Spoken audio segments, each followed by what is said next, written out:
É com alegria e satisfação que cumprimentamos os nossos amigos e irmãos do portal Escola Dominical com a gloriosa paz de nosso Senhor e Salvador Jesus Cristo. Estamos dando início a mais uma pré-aula, esta ferramenta que o portal Escola Dominical disponibiliza no início da semana, para que os irmãos possam melhor preparar a sua aula da Escola Bíblica Dominical. Leiam a revista das lições bíblicas, vejam esta videoaula, consultem os textos de apoio que nós disponibilizamos ao longo da semana no site do portal Escola Dominical. Se tiverem dúvidas ao longo da semana, postem suas perguntas na sala dos professores do portal Escola Dominical.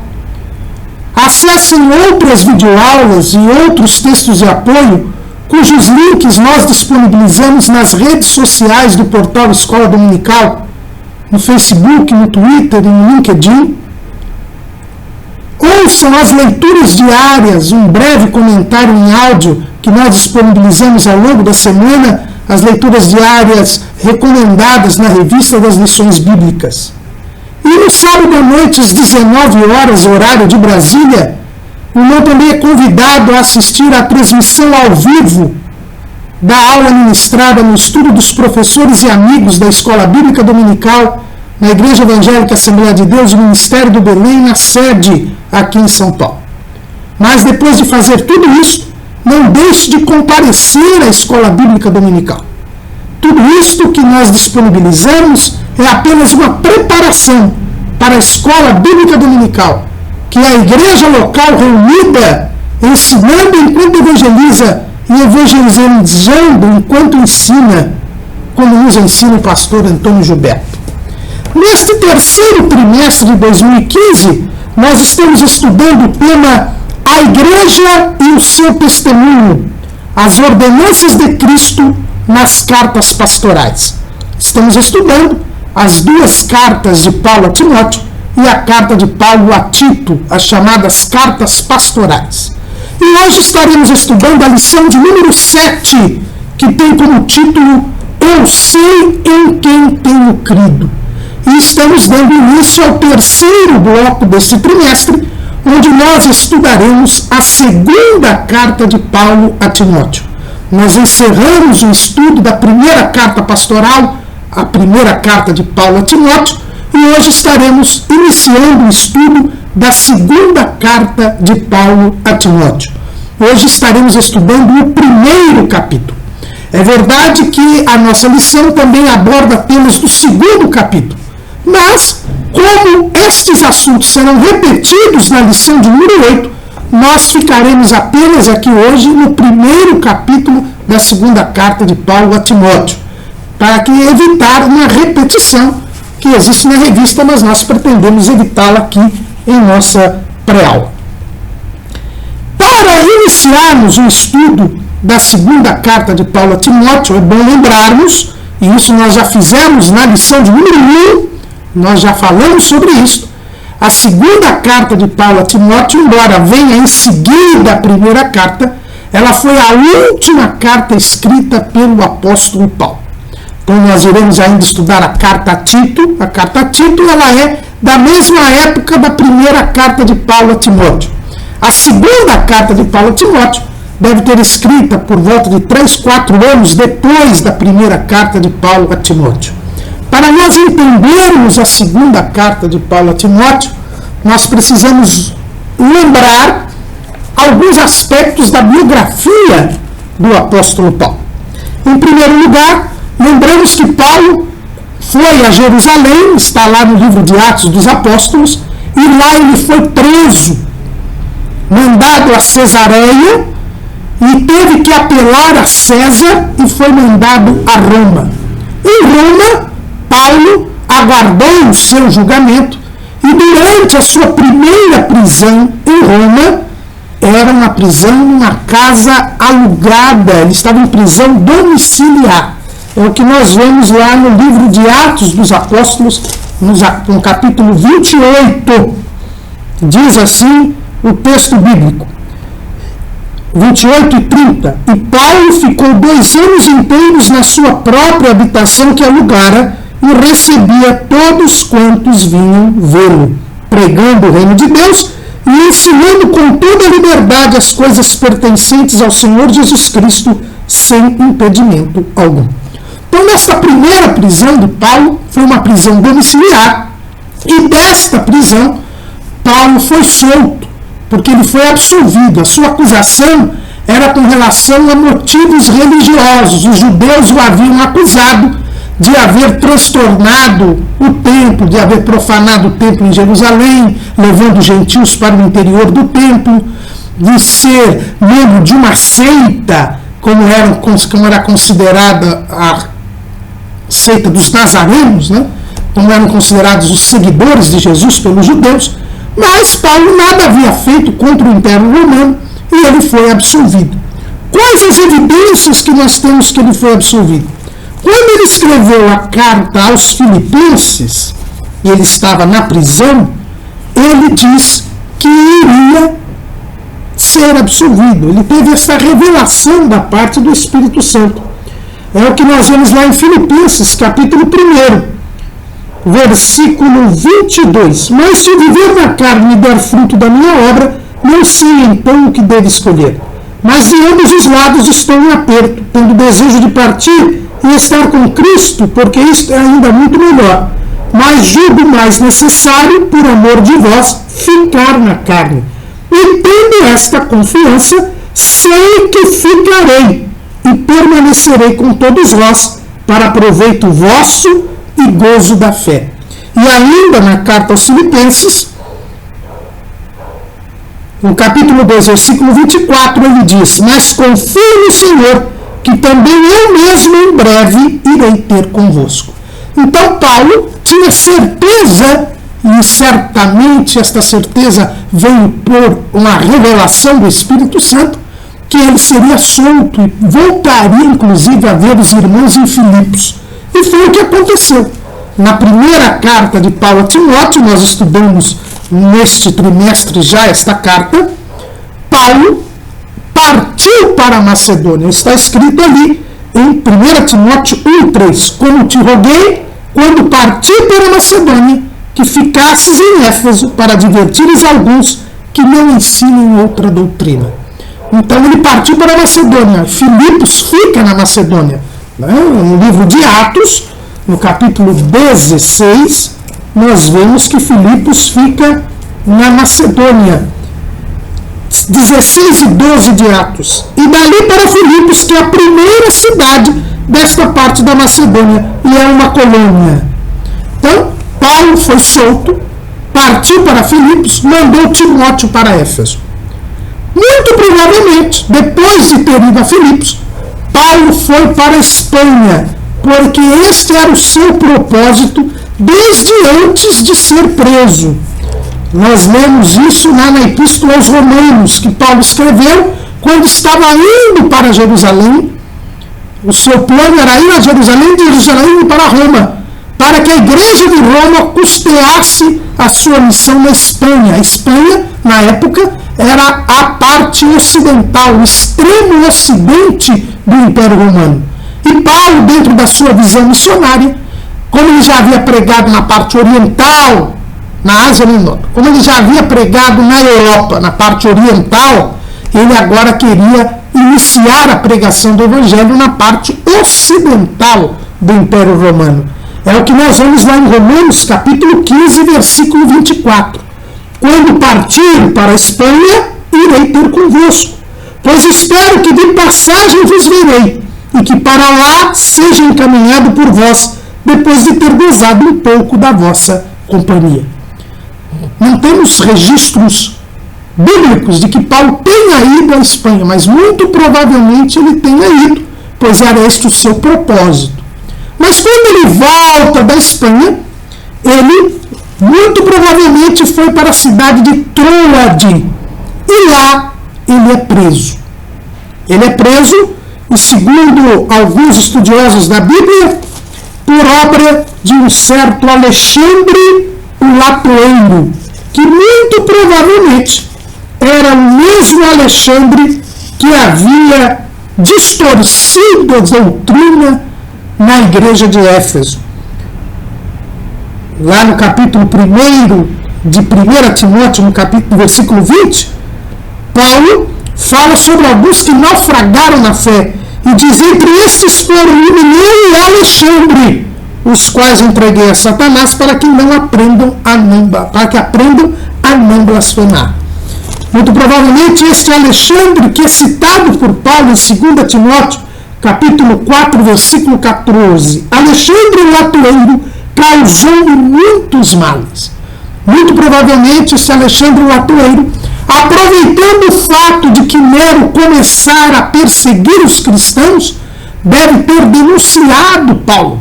E Paulo, que estava em Troade, é preso e mandado de novo para Roma. Como nós sabemos que ele estava em Troade? Porque na segunda carta de Paulo a Timóteo, ele diz para Timóteo, lá no capítulo 4, no versículo 13: quando vieres, traze a capa que deixei em Troade, em casa de Carpo, e os livros, principalmente os pergaminhos. Tudo indica que Paulo foi preso, estava em Troade, na casa de Carpo, não teve nem como pegar sua capa, não teve como levar os livros e os pergaminhos, que eram as escrituras, e foi levado para Roma preso. Agora, sua prisão tinha motivação política, porque o Império Romano estava iniciando a sua primeira grande perseguição contra a igreja. A igreja, os cristãos, estavam sendo vistos como inimigos do imperador, porque se recusaram a adorar o imperador. E é preso em Roma, por esta segunda vez, que Paulo escreve esta carta a Timóteo. As circunstâncias eram outras. Se na primeira prisão Paulo tinha certeza que seria absolvido, agora Paulo tem a certeza que será condenado. O Espírito Santo também revela a Paulo que desta vez ele morreria por causa da fé. É o que nós vemos lá em 2 Timóteo, no capítulo 4, no versículo 6. Paulo diz assim: porque eu já estou sendo oferecido por aspersão de sacrifício, e o tempo da minha partida está próximo. Combati o bom combate, acabei a carreira, guardei a fé.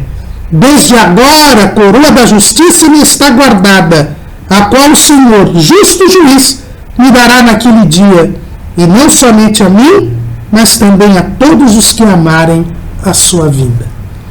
Paulo sabia que iria morrer. Paulo sabia que desta vez ele seria martirizado. Ele morreria por causa da fé. E é dentro desta certeza de que ele estaria prestes a morrer, que ele seria condenado, que ele escreve esta carta a Timóteo. Esta carta a Timóteo tem dois objetivos principais. Em primeiro lugar, Paulo estava pedindo para que Timóteo viesse vê-lo.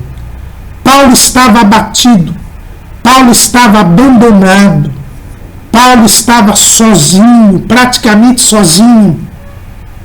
Só tinha companhia de Lucas. É o que ele diz lá em 2 Timóteo 4,11. Só Lucas está comigo. Algumas pessoas haviam se apartado de Paulo, haviam abandonado Paulo. Paulo diz aqui no capítulo 4, versículo 10 de 2 Timóteo: porque Demas me desamparou, amando o presente século, e foi para Tessalônica. Crescente para Galácia, Tito para Dalmácia. Paulo se sentia só. Quando houve a primeira audiência do seu processo, ele estava sozinho. Ninguém lhe for acompanhar, ninguém lhe for ajudar. É o que nós vemos lá em 2 Timóteo 4,16. Ninguém me assistiu na minha primeira defesa, antes todos me desampararam. Que isto lhes não seja imputado. Muito provavelmente duas pessoas que Paulo havia pedido para serem suas testemunhas o abandonaram. É o que ele diz ali em 2 Timóteo capítulo 1, versículo 15. Bem sabes isto, que os que estão na Ásia todos se apartaram de mim, entre os quais foram Figelo e Hermógenes. Paulo estava prestes a morrer. Sabia que seria condenado à morte pelo governo romano que estava perseguindo a igreja. E ele, sentindo-se só, sentindo-se abandonado, pede a Timóteo que viesse fazer companhia a ele. Então esta carta, em primeiro lugar, é um pedido de Paulo para que Timóteo viesse vê-lo antes que ele fosse morto, porque ele sabia que seria morto. E em segundo lugar, é mais uma carta em que Paulo, preocupado com a situação da igreja e preocupado com o próprio Timóteo, escreve a ele para lhe dar orientações, para animá-lo, para impedir que Timóteo desfalecesse na fé. Porque nós vemos que estava ocorrendo uma grande perseguição, era a primeira grande perseguição do governo romano contra a igreja, em escala mundial. E Timóteo, aquele jovem Timóteo, um jovem obreiro, liderava a igreja em Éfeso. E Éfeso era uma das principais cidades do Império Romano. Paulo, sabendo que a perseguição havia chegado, preocupou-se com a vida espiritual de Timóteo. Timóteo, sendo líder de uma das principais igrejas cristãs, seria um alvo da perseguição romana. Certamente, Timóteo teria problemas, até porque Alexandre o Latueiro, que era de Éfeso, havia denunciado o apóstolo Paulo e poderia fazê-lo em relação a Timóteo. É por isso que Paulo escreve esta carta. Em primeiro lugar, para pedir para que Timóteo lhe viesse fazer companhia. E em segundo lugar, para animar, fortalecer a fé de Timóteo, para que diante daquela grande perseguição e diante dos próprios problemas que havia na igreja de Éfeso, Timóteo não desfalecesse na fé. É este o quadro da segunda carta de Paulo a Timóteo. Um quadro de angústia, de sofrimento, um quadro de perseguição, um quadro negro, podemos dizer. E é nestas circunstâncias tão adversas, tão difíceis, tão aflitivas, que Paulo mostra toda a sua fé em Cristo Jesus. O título da nossa lição é Eu sei em quem tenho crido, que é tirado deste título lá do capítulo 1, versículo 12 da segunda carta de Paulo a Timóteo. Paulo, mesmo diante de tantas adversidades, de tantos problemas, de tantas dificuldades, ele continuava crendo em Jesus. Sua fé estava inabalada pelos problemas. É um exemplo que nós devemos ter, irmãos. Nestes dias tão difíceis em que estamos a viver, dias próximos ao retorno, ao arrebatamento da igreja, dias de intensa perseguição, dias de intensos embates contra as hostes espirituais da maldade, dias de apostasia espiritual, em que muitos estão se desviando da fé, se apartando de Jesus Cristo. Nós devemos ter o mesmo comportamento que teve o apóstolo Paulo e dizer: eu sei em quem tenho crido. E esta convicção que tinha o apóstolo Paulo, nós percebemos logo no limiar, logo na introdução, logo nas saudações que Paulo faz nesta carta que escreveu a Timóteo. Lá em 2 Timóteo, capítulo 1, versículo 1, Paulo, apóstolo de Jesus Cristo, pela vontade de Deus, segundo a promessa da vida que está em Cristo. Irmãos, Paulo tinha todos os motivos para não escrever esta carta, ou em escrevendo esta carta, não se apresentar como um cristão. Ele estava sendo processado. Ele já tinha visto a primeira audiência. Ninguém lhe havia ajudado na sua defesa. Ele não tinha testemunhas. Ele não tinha provas a seu favor. E ele poderia muito bem se calar, procurando de alguma maneira livrar-se da condenação. Paulo era cidadão romano. Paulo era conhecedor da lei romana. Mas ele escreve uma carta. E os irmãos sabem muito bem que toda carta feita na prisão é controlada pela administração do presídio. Ainda mais Paulo, que estava sendo um preso político. Iria ler aquela carta antes de mandá-la a Timóteo, certamente. E Paulo se identifica como apóstolo de Jesus Cristo. Paulo não negava a sua fé. Paulo não se escondia. Muito pelo contrário. Paulo abertamente se mostrava como uma testemunha de Jesus Cristo. Isto, irmãos, é um exemplo para todos nós. Paulo tinha todos os motivos para esconder a sua fé, mas ele se apresenta como apóstolo de Jesus Cristo. Ele tinha convicção da sua chamada. Ele sabia que fora chamado para ser apóstolo de Cristo. E assim se identifica, mesmo sabendo que estava correndo risco de vida. Paulo não era como muitos crentes de hoje, que são chamados crentes 007, porque são espiões de Jesus, são agentes secretos. Eles não falam para ninguém que são crentes e procuram ter um comportamento diante dos homens que despiste, que disfarce a sua crença em Jesus. Eles não querem se apresentar como crentes, porque isso lhes trará problemas no seu emprego, na sua vizinhança, no meio social onde vive.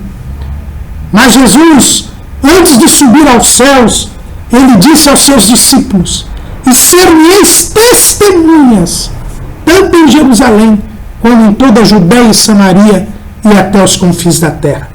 O verdadeiro cristão não é agente secreto, não é espião. Jesus não precisa de espiões, Jesus não precisa de agentes secretos. Ele precisa de testemunhas, de pessoas que falem do seu amor, que falem da sua salvação e que mostrem através das suas obras a fé que há em Cristo Jesus. Paulo estava para ser condenado à morte por ser cristão, mas ele não nega que é apóstolo de Jesus Cristo. E mais, ele diz que é apóstolo de Jesus Cristo pela vontade de Deus. Paulo tinha preocupação em cumprir, em fazer a vontade de Deus. Ser cristão, irmãos, é fazer a vontade de Deus. Ter a vida eterna é fazer a vontade de Deus.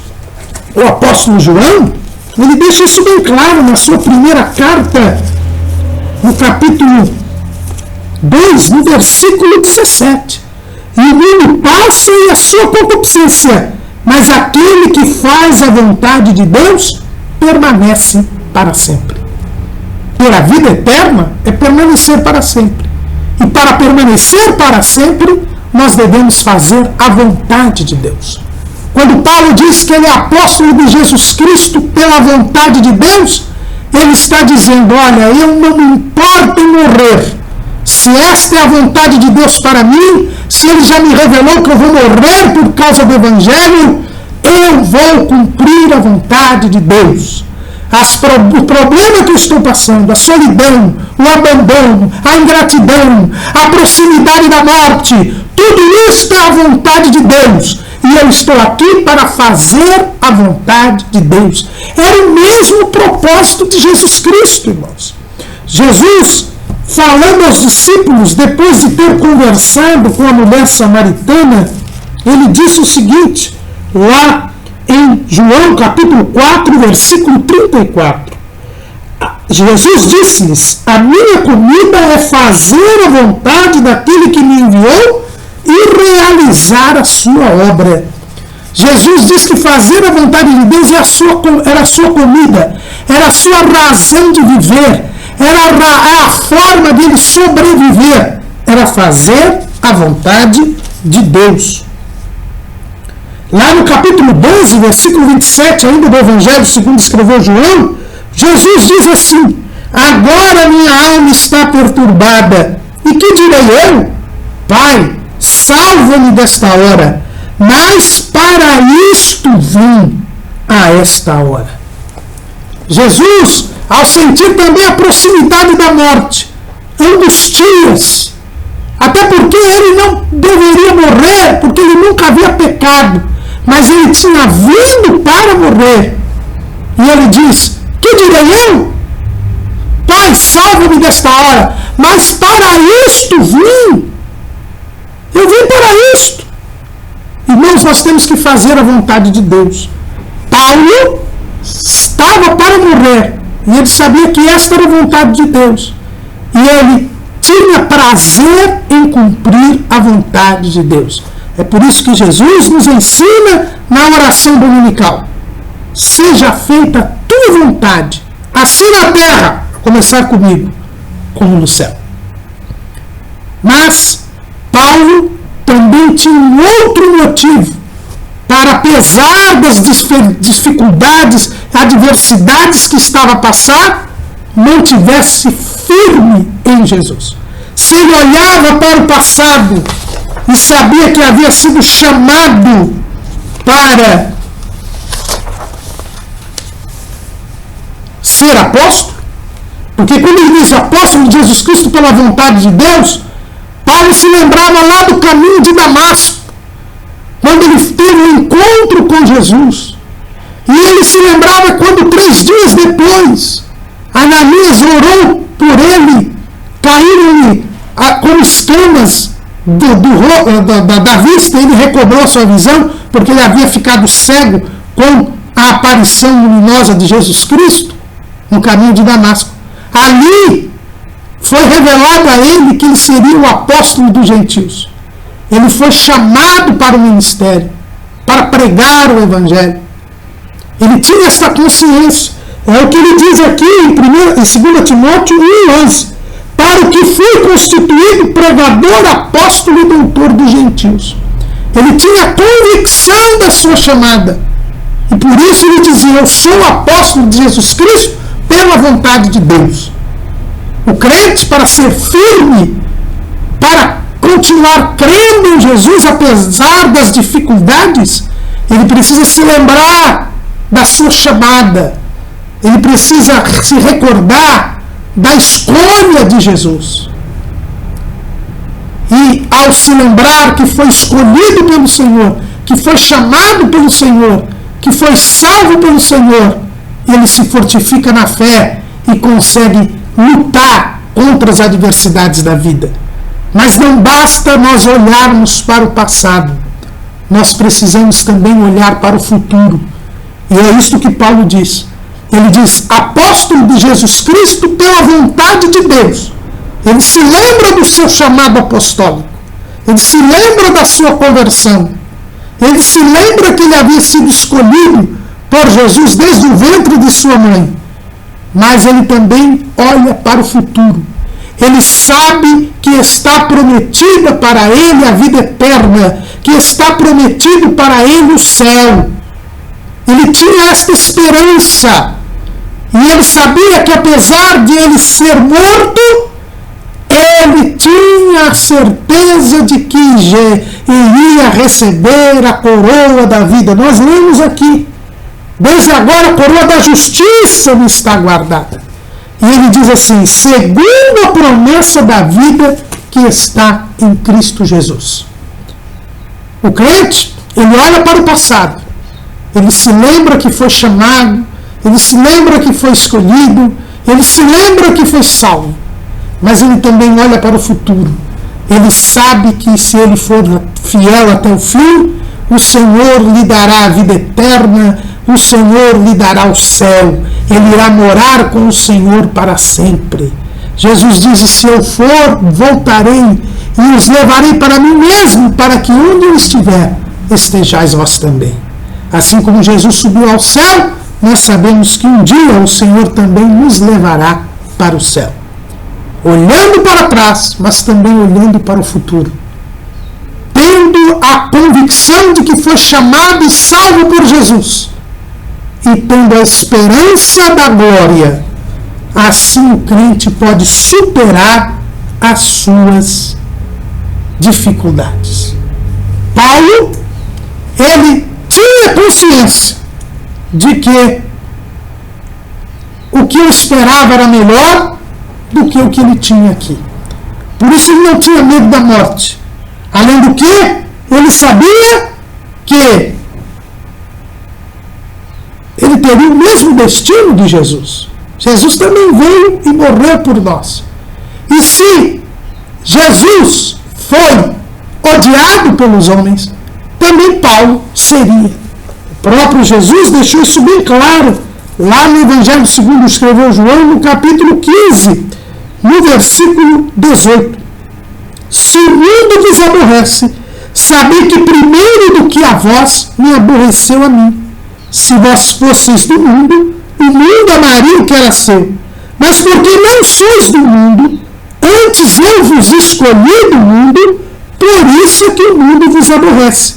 Lembrai-vos da palavra que vos disse: não é o servo maior do que o seu senhor. Se a mim me perseguiram, também vos perseguirão a vós. Se guardaram a minha palavra, também guardarão a vossa. Jesus disse: eu fui perseguido. Mataram-me. Por que vocês acham que terão um destino diferente? O mundo me odiou. Também odiarão a vocês. Pelas dificuldades que nós temos neste mundo, irmãos, é o fato de nós sermos um corpo estranho no mundo, porque o mundo está no maligno e nós fomos libertos do mal. Nós agora andamos fazendo bem. E por isso, assim como quando entra um corpo estranho no corpo, ele é combatido pelas células deste corpo, também nós seremos combatidos pelo mundo, porque estamos no mundo, mas não somos do mundo. As adversidades não podem fazer desfalecer a nossa fé. Pelo contrário, elas fortalecem a nossa fé, porque nos fazem entender que estamos caminhando para o céu, que não somos do mundo e que não é aqui o nosso descanso. Paulo se dirige a Timóteo como meu amado filho. Graça, misericórdia e paz da parte de Deus Pai e da de Cristo Jesus, Senhor nosso. Paulo tem todo um carinho para com Timóteo. Chama Timóteo de meu amado filho. Ele era o filho na fé querido de Paulo. Paulo escreve esta carta dizendo que tem todo um sentimento, todo um afeto por Timóteo. E deseja a ele a graça, a misericórdia e a paz da parte de Deus Pai e de Cristo Jesus, Senhor nosso. Ele lembra que Jesus é o Senhor. Por isso nós precisamos fazer a sua vontade. Por isso nós precisamos obedecer-lhe. Por isso nós não podemos questioná-lo. Paulo podia estar reclamando, murmurando, questionando a Deus por que ele seria morto, por que ele estava preso, por que ele fora abandonado. Mas não, ele prefere fazer a vontade de Deus e reconhecer que Jesus é o seu Senhor. E ele faz o que quer. E nós temos que nos restringir a cumprir a sua vontade e a aceitar o seu querer. Paulo diz em seguida: dou graças a Deus, a quem desde os meus antepassados sirvo com uma consciência pura, de que sem cessar faço memória de ti nas minhas orações, noite e dia. O primeiro ponto aqui que é interessante, porque Paulo podia ter uma fé inabalável, porque Paulo podia, mesmo diante de tantas dificuldades, continuar firme na sua caminhada para o céu, porque ele tinha comunhão com Deus. Ele diz: eu sirvo a Deus com uma consciência pura. Irmãos, é importantíssimo que nós tenhamos esta consciência pura. E esta consciência pura virá através da santificação. A santificação. Quando nós nos separamos do pecado, quando nós nos esforçamos em fazer a vontade de Deus, nós servimos a Deus com uma consciência pura. Porque se estamos fazendo a vontade de Deus, obedecendo a Deus, estamos reconhecendo que Jesus é o nosso Senhor, nós seremos servos e estaremos em comunhão com Ele e teremos uma consciência pura. Nós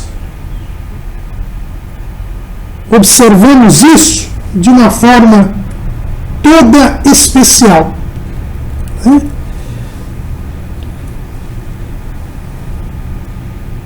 Matthew Henry, o grande comentarista bíblico, ele fala assim a este respeito: o Evangelho é a promessa da vida em Cristo Jesus. A vida é o alvo e Cristo o caminho.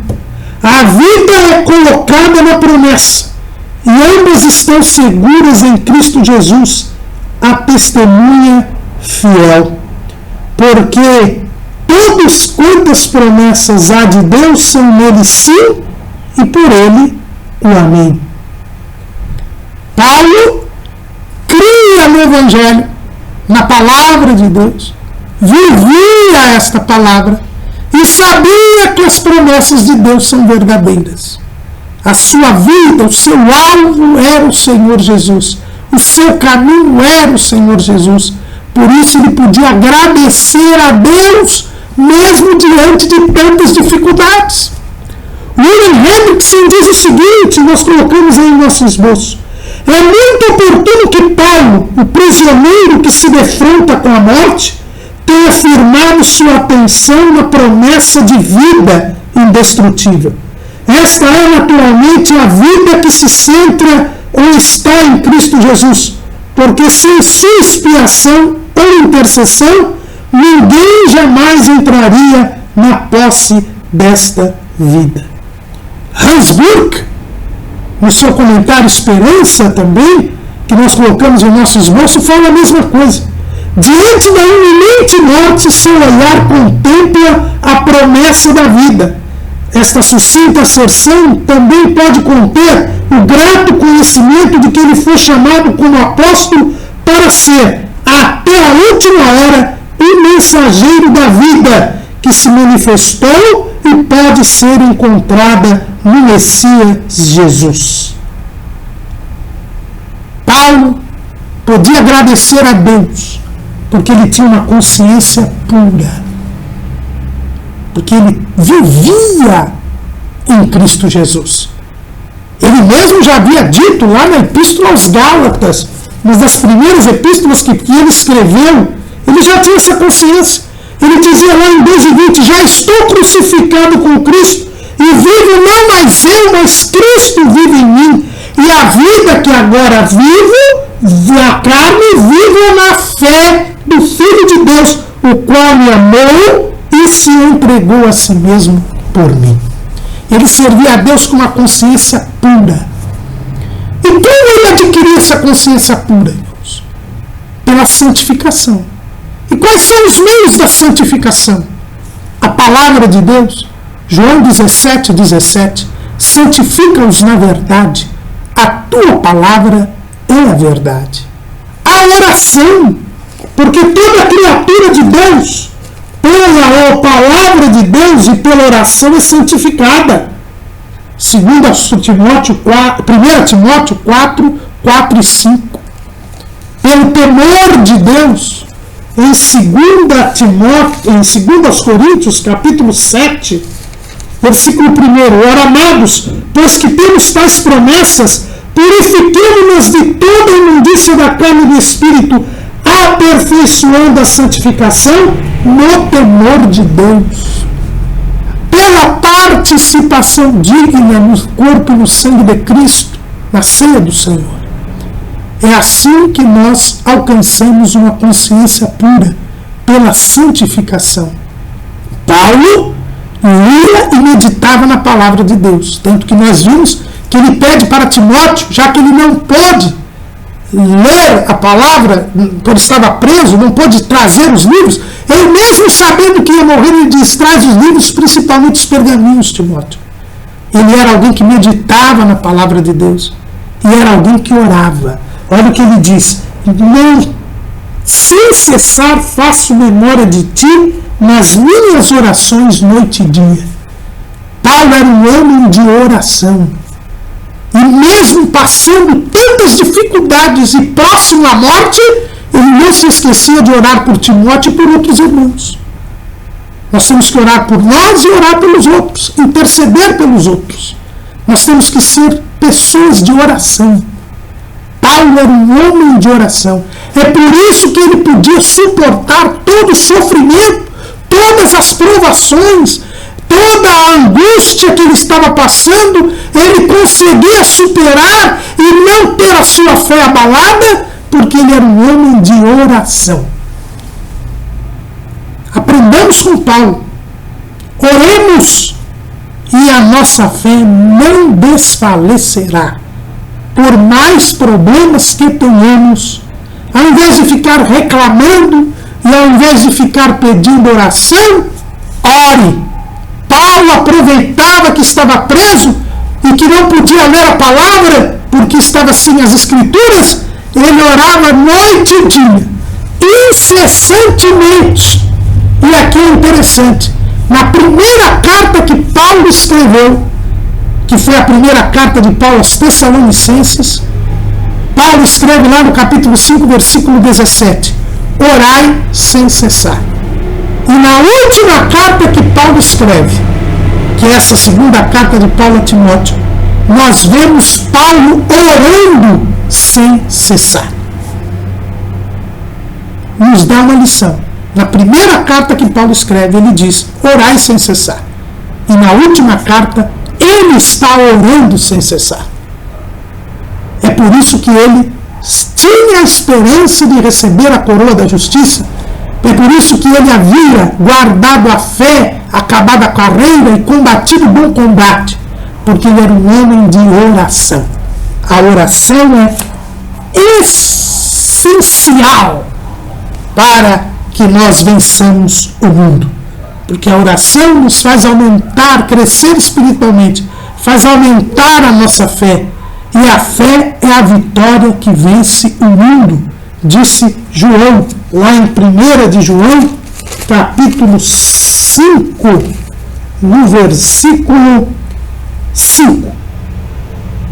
4. Porque todo que é nascido de Deus vence o mundo. E esta é a vitória que vence o mundo, a nossa fé. A fé tem que ser acrescentada. E a oração é o instrumento que nos faz aumentar a nossa fé. Mas tem uma outra coisa importante aqui que nós aprendemos com o apóstolo Paulo. O apóstolo Paulo era o pai espiritual de Timóteo. Ele diz a Timóteo, meu amado filho. E o que Paulo fazia como pai espiritual? Orientava, mas intercedia por ele. Timóteo era seu filho na fé. Não para que Paulo mandasse em Timóteo. Não para que Paulo subjugasse Timóteo. Mas como pai espiritual, Paulo havia ensinado Timóteo a palavra de Deus. Durante a segunda viagem missionária, terceira viagem missionária, havia orientado Timóteo, escrevendo a primeira carta a ele. Mas, principalmente, Paulo intercedia por Timóteo. Este é o papel do pai espiritual. Eu insisto nisso porque hoje se fala muito em paternidade espiritual, principalmente no chamado movimento celular, né? O movimento do discipulado apostólico, MDA, o G12, tantos movimentos que existem hoje aí de células, M12, tanta coisa distorcendo a palavra de Deus, esses falsos mestres do movimento celular. E eles enfatizam muito a paternidade espiritual. Mas lá no movimento celular, o líder de célula, o pai espiritual, ele escraviza os seus liderados. Ele subjuga, ele domina os seus liderados. Os liderados nada podem fazer sem a bênção do pai espiritual. Os liderados nada podem fazer, não podem nem comprar e vender um carro sem a bênção do líder espiritual. Não podem se casar sem a bênção do líder espiritual. Isto não existe na Bíblia, irmãos. O pai espiritual ele deve interceder pelo filho na fé, orientar, ensinar a doutrina, mas jamais lhe tirar a liberdade. Paulo foi bem claro ao escrever lá em 1 Coríntios, capítulo 7, no versículo 23. Fostes comprados por bom preço, não vos façais servos dos homens. Paulo era o pai espiritual de Timóteo. Ele mesmo assume esta condição. Mas ele diz, Timóteo não é meu servo. Timóteo é servo de Jesus Cristo. É ministro de Jesus Cristo. Como pai espiritual, eu devo interceder por ele. E tem outra. Paulo admite que, embora ele tenha ensinado e orientado Timóteo, ele não era o único responsável pela formação doutrinária de Timóteo. Olha o que está escrito aqui. Desejando muito ver-te, lembrando-me das tuas lágrimas para me encher de gozo, trazendo à memória a fé não fingida que em ti há, a qual habitou primeiro em tua avó Loide e em tua mãe Eunice, e estou certo de que também habita em ti. E lá também em 2 Timóteo, capítulo 3, versículo 15, e diz que desde a tua meninice sabes as sagradas letras que podem fazer-te sábio para a salvação pela fé que há em Cristo Jesus. Embora Paulo fosse pai espiritual de Timóteo, ele não elimina o papel que tiveram Loide e Eunice, a avó e a mãe de Timóteo. Porque o pai de Timóteo era grego, não era judeu, não conhecia as escrituras e muito provavelmente não era crente. E Paulo podia dizer, olha, eu sou seu pai espiritual, fui eu que te ensinei a palavra de Deus, você se converteu quando eu abri a igreja lá em Derbe, na minha primeira viagem missionária. Depois, quando eu cheguei a Derbe, na segunda viagem missionária, eu te chamei para me acompanhar. Você deve me obedecer. Você está sob a minha cobertura apostólica. Não, Paulo não fez isso. E olha que Paulo era apóstolo mesmo. E esses apóstolos de hoje em dia são apóstolos de Araque, falsos apóstolos. Paulo podia fazer isso, mas não fez. Ele disse, olha, você começou a estudar a palavra de Deus lá na infância. E você hoje tem uma fé não fingida porque você aprendeu com a sua avó Loide, com sua mãe Eunice. E depois aprendeu comigo. Mas eu não sou o dono da sua vida espiritual, muito menos um mediador entre você e Cristo. É Cristo Jesus quem te salvou. É a Ele que você deve servir. Eu, como pai espiritual, intercedo por você. Oriento, aconselho, mas eu não sou seu mediador. Não estou cobrindo você com o meu manto apostólico, não. Porque todos nós somos sacerdotes de Cristo Jesus. Porque só há um mediador entre Deus e os homens, Jesus Cristo, homem. Esse é o verdadeiro papel do pai espiritual. Orientar, ensinar, interceder. Jamais dominar. Jamais ser uma mediação da bênção de Deus para aquela pessoa.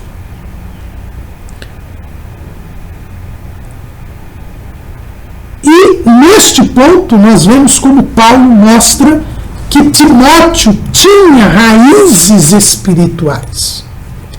Desde a meninice ele havia sido ensinado.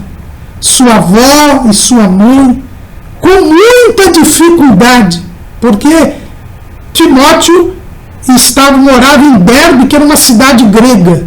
Havia uma colônia judaica ali. Eunice havia se casado com um grego. Já sendo mulher e casada com um grego, ela certamente tinha enormes dificuldades para poder ensinar a Timóteo as Escrituras.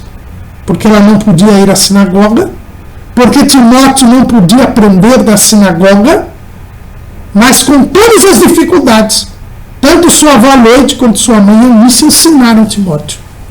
E aí nós vemos a extrema necessidade dos pais ensinarem os seus filhos na doutrina.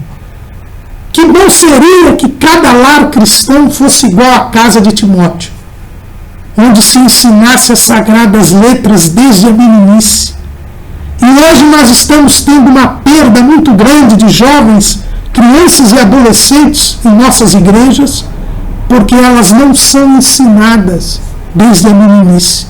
E quem tem que ensinar não é o professor da escola dominical, é o pai e a mãe. Porque os filhos são herança do Senhor.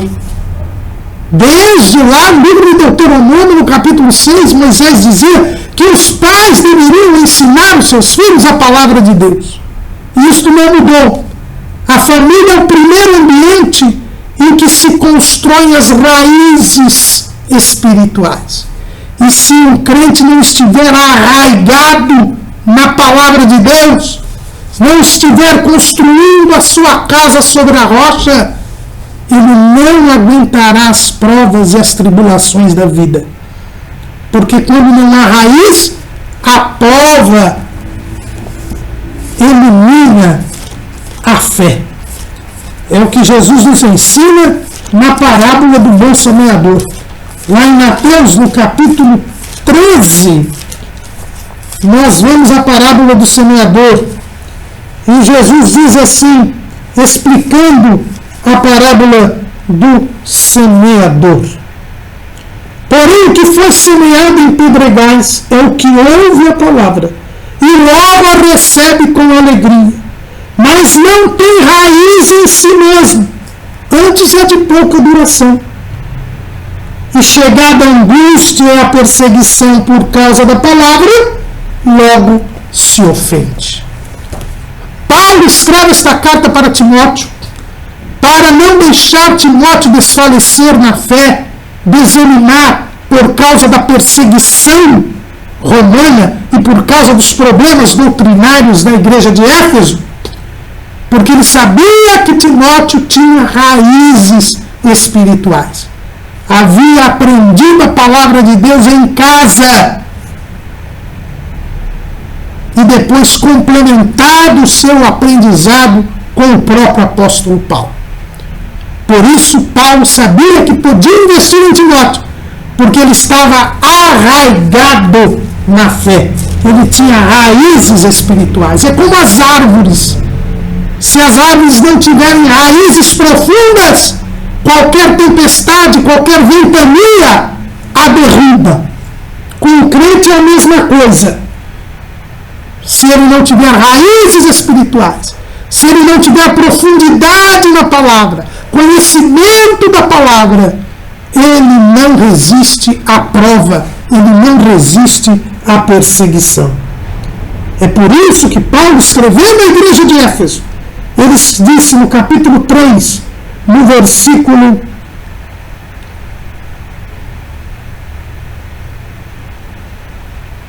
17, para que Cristo habite pela fé nos nossos corações, a fim de, estando arraigados e fundados em amor, poderdes perfeitamente compreender com todos os santos qual seja a largura, o comprimento, a altura e a profundidade, e conhecer o amor de Cristo, que excede todo o entendimento, para que sejais cheios de toda a plenitude de Deus. Você quer que seu filho seja crente, vá para o céu? Ensine na palavra de Deus. Por isso que Salomão disse: instrua o menino no caminho que deve andar, e quando envelhecer não se esquecerá dele. Ele precisa de raízes profundas espirituais. Paulo tinha preocupação com Timóteo, porque estava dirigindo uma grande igreja e havia uma grande perseguição e havia problemas internos na igreja de Éfeso. Por isso ele escreve esta carta. Mas ele tinha certeza que Timóteo, bem orientado, poderia superar todas as adversidades e não enfraquecer na sua fé, porque ele tinha raízes espirituais, porque ele fora ensinado nas sagradas letras desde a meninice. Pai, mãe, ensine o menino no caminho que deve andar. Ensine a palavra de Deus. A escola bíblica dominical complementa o ensino doutrinário em casa. E eles terão raízes profundas e nas dificuldades que só tendem a aumentar, pois estamos nos dias imediatamente anteriores ao arrebatamento da igreja. O seu filho não cairá. O seu filho não terá a sua fé desfalecida, porque ele tem raízes espirituais. Paulo diz a Timóteo que intercedia por ele, sabia que ele tinha uma fé não fingida, mas ele precisava despertar o dom de Deus que existia nele pela imposição das mãos de Paulo, porque Deus não nos deu um espírito de temor, mas de fortaleza e de amor e de moderação. Portanto, não te envergonhes do testemunho de nosso Senhor, nem de mim que sou prisioneiro seu. Antes participa das aflições do Evangelho, segundo o poder de Deus. Paulo estava preocupado com Timóteo, que Timóteo desanimasse. Talvez tivesse tido alguma notícia, talvez até por parte de Onesíforo, ele poderia ter esta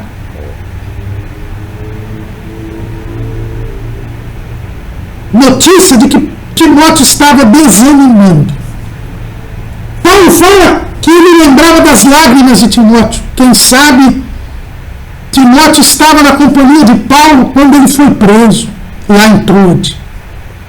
Porque Paulo nunca mais foi a Éfeso, nem iria, porque o Espírito Santo já tinha revelado que ele nunca mais veria o rosto daqueles irmãos de Éfeso. Está lá no capítulo 20 de Atos. Mas Paulo talvez tenha tido a notícia por Onesíforo, que nós vamos ver daqui a pouco. Onesíforo vai visitar Paulo na prisão em Éfeso, que Timóteo estava um pouco desanimado. E que talvez estivesse pensando em parar de pregar o Evangelho, em tirar umas férias por causa da perseguição e das lutas. Mas Paulo, ele é bem claro: desperta o dom que há em ti. Este dom que você tem, Timóteo, foi dado por Deus. Eu te consagrei, eu impus as mãos sobre você, mas eu só reconheci o dom que você tem. Assim como eu fui chamado, você também foi chamado. Ele diz assim: olha, participa das aflições do Evangelho segundo o poder de Deus, que nos salvou e nos chamou com uma santa vocação. Eu fui chamado para ser apóstolo, você foi chamado para ser pastor. Nós somos chamados por Deus, e este dom que nós recebemos é o dom de Deus. E nós não podemos de forma alguma deixar este dom morrer, deixar este dom ser inutilizado. No original aqui, esse despertes o dom que há em ti é no sentido de avivar uma chama. Nós sabemos, quando existe uma fogueira, que quando o combustível vai acabando, a chama vai diminuindo. E nós precisamos colocar mais lenha, mais carvão, e aí a chama aumenta. Deus dá dons aos homens, dons espirituais, dons ministeriais. Deus dá dons a todos os crentes. A salvação é um dom de Deus. O Espírito Santo que habita em todo crente é um dom de Deus. E Deus dá dons a alguns, os dons ministeriais, os dons assistenciais, os dons espirituais, o próprio revestimento de poder, que é o batismo com o Espírito Santo, são dons que não são para todos. Mas quando nós recebemos esses dons, devemos lembrar que são dons de Deus e que nós somos depositários. Veja bem o que Paulo diz aqui: guarda o bom depósito pelo Espírito Santo que habita em nós. Lá no capítulo 1, versículo 14 de 2 Timóteo. E o que é um depositário? É alguém que guarda alguma coisa em confiança e que deve devolver esta coisa que foi guardada em confiança ao seu dono quando ele o pedir. Isso é um depósito, é uma guarda de um bem alheio em confiança. E Paulo diz: desperte o dom de Deus que existe em ti. Nós devemos prestar contas destes dons que nós recebemos de Deus. Porque não são nossos, são de Deus. Nós somos depositários destes dons. E Jesus montou muito bem isso em 2 parábolas. Lá no Evangelho segundo Mateus, a parábola dos 10 talentos. A parábola dos talentos. E a parábola das minas, lá no Evangelho segundo escreveu Lucas. E nessas 2 parábolas, Jesus fala de um senhor que entregou as minas, ou entregou os talentos aos seus servos. Deu quantidade diferenciada de talentos e de minas aos seus servos, conforme a capacidade de cada um, e fez uma viagem. Ao retornar, ele chama os servos para prestar contas. E na parábola dos talentos e na parábola das minas, 2 desses 3 servos cumpriram a sua tarefa. Duplicaram as minas e os talentos. Negociaram. Não deixaram aqueles talentos e aquelas minas inutilizados, sem uso. E por isso foram recebidos pelo Senhor. Ele disse: bom está, servo bom e fiel. Sobre o pouco fosse fiel, sobre o muito te colocarei. Entra no gozo do teu Senhor. Mas em ambas as parábolas, houve um servo que não negociou nem o talento nem a mina. O escondeu, não o despertou, o manteve inerte, inútil. E que, quando foi prestar contas, trouxe uma série de desculpas, dizendo que o Senhor era duro, era rígido. E ele simplesmente devolveu aquilo que havia recebido. Mas não devolveu o que havia recebido, porque tanto a mina quanto o talento, com o tempo decorrido, perdeu valor por causa da inflação, da perda do poder aquisitivo. E qual foi o resultado deste servo? Ele foi chamado inútil e lançado nas trevas exteriores. O que isto quer nos dizer, irmãos? Isto quer nos dizer que quando nós não despertamos o dom que Deus nos deu, nós corremos risco de perder a salvação. Este servo inútil, ele foi lançado nas trevas exteriores. Ele foi mandado para o inferno. porque não foi fiel, porque não guardou com zelo aquilo que Deus lhe havia dado. Paulo diz para Timóteo: Timóteo, toma cuidado, você está desanimando, eu tenho notícias de que você está pensando em parar.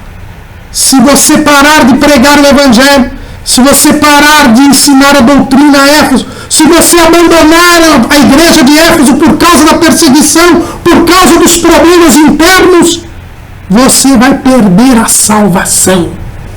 Foi o Senhor que te chamou, foi o Senhor que te salvou, foi Ele que te constituiu pastor, e você tem que prestar contas diante de Deus.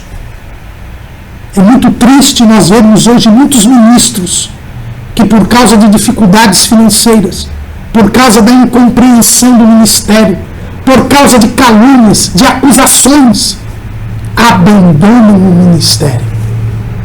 Eu não tenho mais o que fazer. Eu não preciso ficar dirigindo igreja. Eu não preciso ficar ensinando na escola bíblica dominical. Eu não preciso evangelizar. Eu posso servir a Jesus sem fazer isso. E aí eu não vou ter contrariedade. E aí eu não vou ter problemas. E aí eu não vou ser acusado. Cuidado, meu irmão. Se você enterrar o seu talento, enterrar a sua vida, você será lançado nas trevas exteriores. Você perderá a salvação. Este dom não é seu, foi dado por Deus.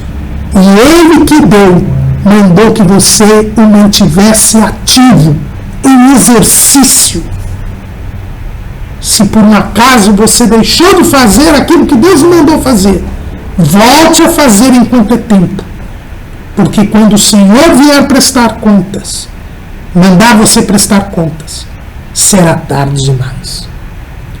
Paulo diz para Timóteo: Timóteo, eu confio em você, eu sei que você está arraigado na fé, mas não se deixe esmorecer. Você não pode voltar atrás, Timóteo. Deus lhe deu um dom e esse dom tem que estar desperto. Você não pode retroceder. Você não pode se intimidar. Parece, meus irmãos, que Timóteo, ele era um tanto quanto tímido.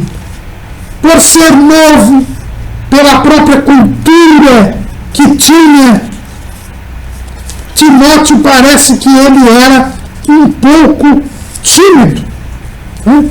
É o que nós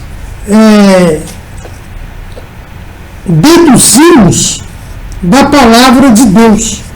Quando Paulo escreve aos Coríntios, ele diz que estava mandando Timóteo para lá e que o povo deveria recebê-lo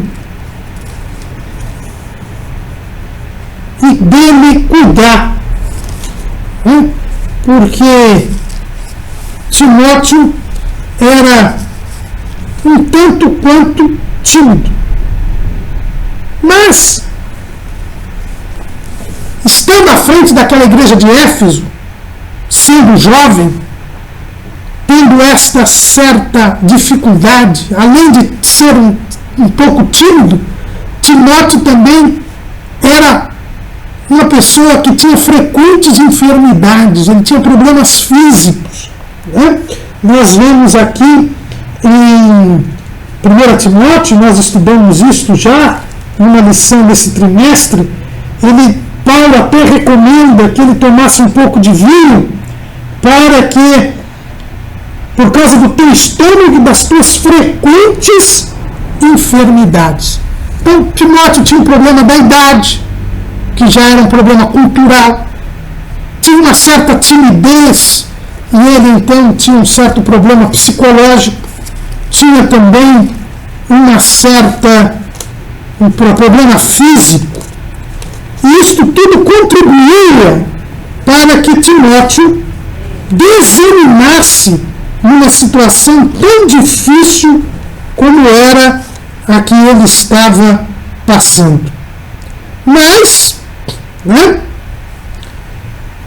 lá no capítulo 16, versículo 10 de 1 Coríntios, é dito: se for Timóteo, vede que esteja sem temor convosco, porque trabalha na obra do Senhor, como eu também.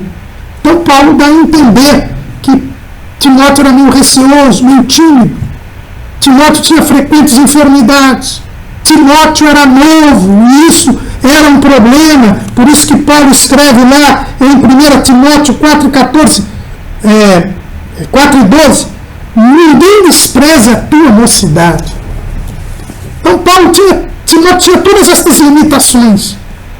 Mas Paulo diz, olha, nada disso justifica você retroceder. Porque o escritor aos Hebreus, e muitos entendem que foi o próprio Paulo quem escreveu a Epístola aos Hebreus, isso fica bem claro lá em Hebreus 10:38. Mas o justo viverá da fé, e se ele recuar, a minha alma não tem prazer nele. Deus não tem prazer em quem recua, em quem volta atrás, em quem deixa a chama apagar. Existe aquele corinho tão conhecido de todos nós: não deixe a chama apagar esta chama do Espírito, mas ponha a lenha no altar, faça o fogo aquecer. Nós não podemos deixar a chama do Espírito apagar em nós. Porque quem recua é covarde, é tímido. E qual é o resultado do tímido? Nós já dissemos, lá na parábola dos talentos e na parábola das minas.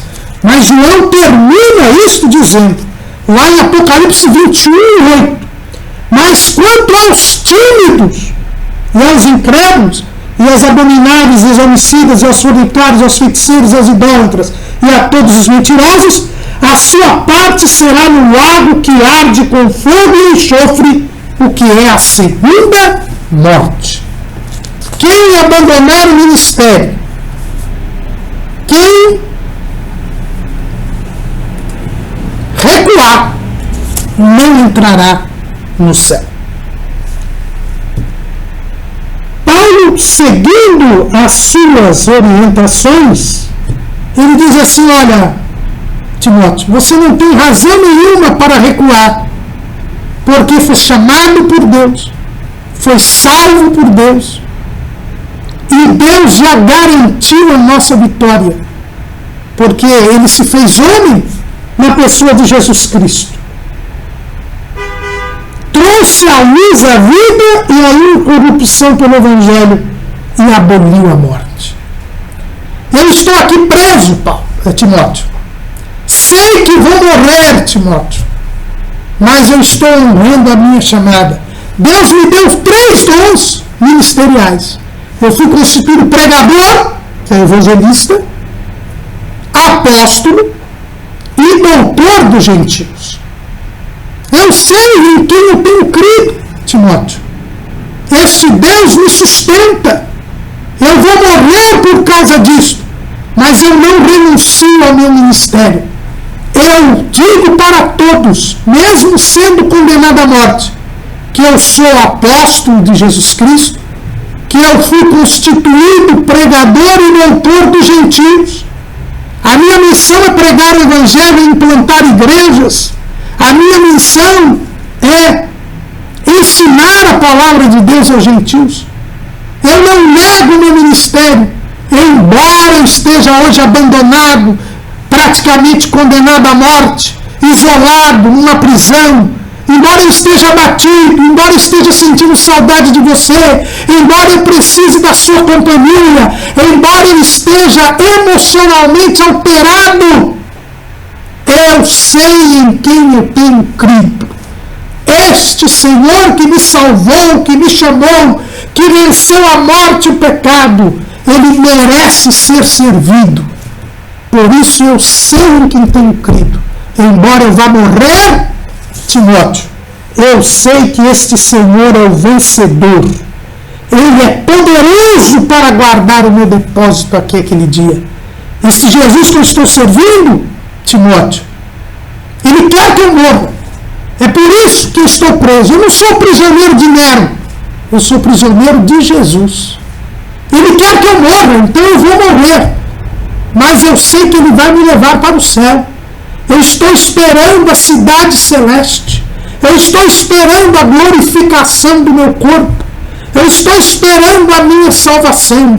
Eu não temo morrer, porque eu confio neste Jesus. Este Jesus foi aquele que disse aos discípulos, antes de subir ao céu, é-me dado todo o poder do céu e na terra. Nós não temos que temer a perseguição, Timóteo. Nós não temos que temer as lutas, Timóteo. Nós não temos que temer a morte, Timóteo. Porque Jesus mesmo ensinou, lá em Mateus, no capítulo 10, no versículo 28, está escrito: e não temais os que matam o corpo, e não podem matar a alma. Temei antes aquele que pode fazer perecer no inferno a alma e o corpo. Timóteo, eu vou ser morto, mas Nero só pode me matar o corpo. Ele não pode matar a minha alma. Eu sei que está reservada para mim a coroa da justiça, que o justo juiz me dará naquele dia. Eu sei que eu estou esperando o arrebatamento da igreja. Eu sei que Jesus vai vir depois, porque eu vou morrer. Mas quando ele voltar, eu ressuscitarei primeiro. E juntamente com os que estiverem vivos, teremos corpos glorificados, e veremos, nos encontraremos com o Senhor nos ares, e estaremos para sempre com o Senhor. Eu tenho que temer a Deus, a Jesus, que é poderoso, e não o homem, porque eles matam o corpo e não tem mais o que fazer. É o que está escrito lá em Lucas, capítulo 12, versículo 4. E digo-lhes, amigos meus, não temais os que matam o corpo, e depois não tem mais que fazer. Mas eu vos mostrarei a quem deveis temer. Temei aquele que depois de matar tem poder para lançar no inferno. Sim, vos digo, a esse temei. Eu sei em quem tenho crido, Timóteo. Por isso eu temo a Deus, eu faço a vontade de Deus. Eu fui chamado a Deus para o ministério, para ser apóstolo, pregador e doutor. Você foi chamado para ser pastor. Então seja pastor, Timóteo. Não abandone o ministério. Porque se você abandonar o ministério, você naufragará na fé e depois será lançado no inferno. É isso que Paulo está dizendo. Irmãos, despertemos o dom que há em nós. Saibamos em quem nós temos crido. E no Jesus Todo-Poderoso, que venceu a morte e o inferno, que ressuscitou dos mortos, está à direita do Pai intercedendo por nós e que virá nos buscar muito brevemente, para que com Ele estejamos para sempre. Não volte atrás. Não vale a pena ter uma melhor posição social, não vale a pena ter dinheiro, não vale a pena fazer amizade com o mundo para não sofrer. O Evangelho impõe o sofrimento, porque se você tiver vantagens neste mundo por negar a fé ou abandonar o ministério, estas vantagens vão terminar aqui, e depois você terá que prestar contas a Jesus. Os homens que perseguem a igreja, os homens que se opõem à nossa fé, eles só podem matar o corpo, e depois não tem o que fazer. Mas Jesus, Ele pode nos lançar no inferno, porque Ele é o justo juiz. E quem recua, e quem é tímido, ficará fora da cidade santa e será lançado no lago de fogo e enxofre. Não tema a morte física. Recentemente nós vimos um vídeo daquele grupo terrorista, o Estado Islâmico, matando cristãos. Eles eram decapitados. Eram 21 cristãos.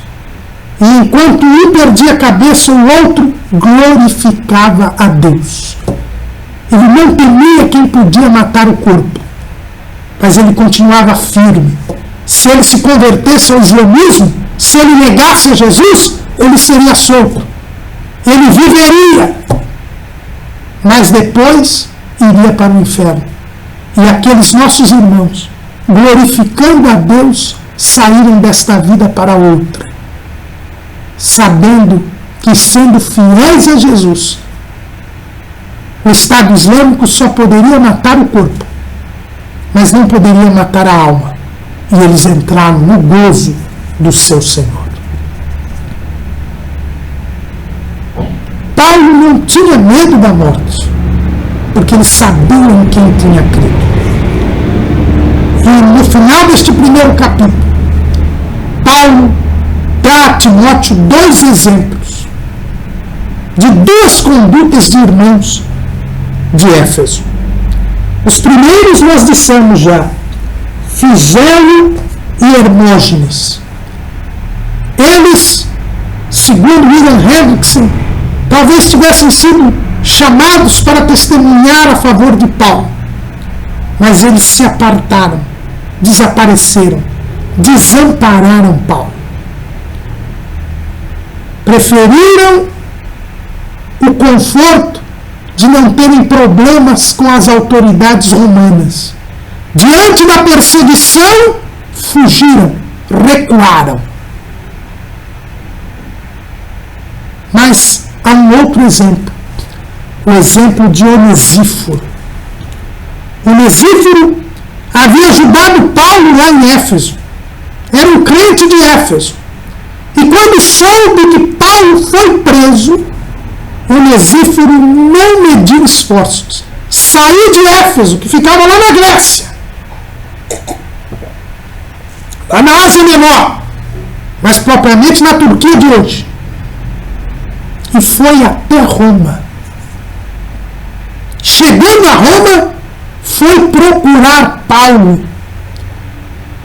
E o texto diz que ele procurou, está lá em 2 Timóteo, capítulo 1, versículo 17. Antes vindo ele a Roma, com muito cuidado me procurou e me achou.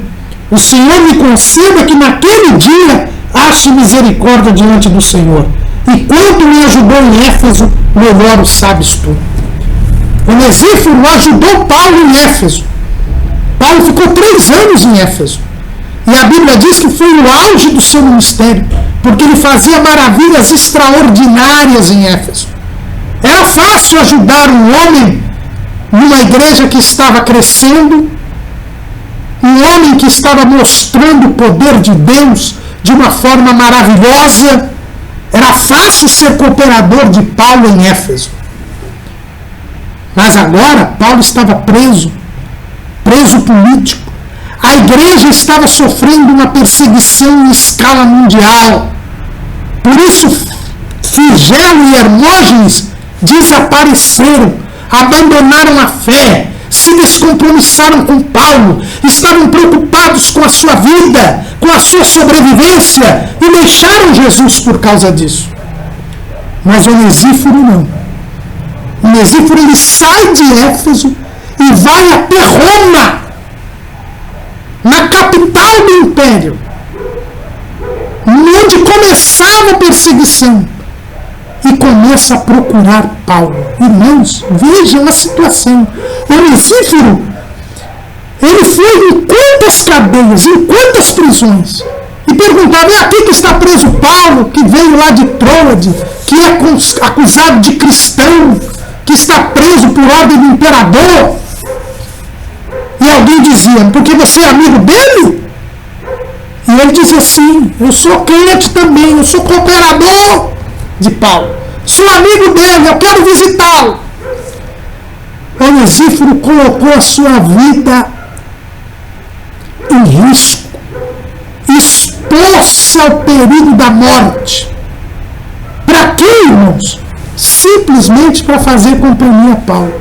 Olha o que ele diz, Paulo: o Senhor conceda misericórdia à casa de Onesíforo, porque muitas vezes me recreou e não se envergonhou das minhas cadeias.